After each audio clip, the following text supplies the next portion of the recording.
O să vedeți voi cum o să meargă țara asta românească, să vedeți voi cum o să meargă și fotbalul în 2-3 ani, cu conducători adevărați ai țării. Păi până acum nu mai tâlhar, mă. Erau conducători. Erau niște bande care spunea acum noi luăm tot. Pe asta aveam noi până acum.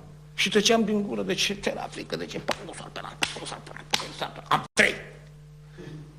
Păi ce să fac, mă, dacă aveam... Spunea și mama și nevastă, stai din gură, închide gura. Stai din gură, închideam gura, inima exploda și închideam gura. Mi-era frică de ei. Păi acum să vedem. Și acum mai mi-e frică că... Stai că...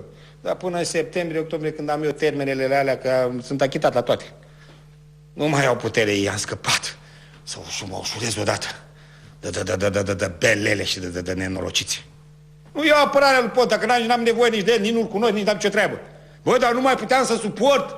Văd zilele astea și iau și eu pe televizor să văd odată că se termină calvarul României. Și calvarul României vă spun eu cine e. PDL-ul e calvarul României.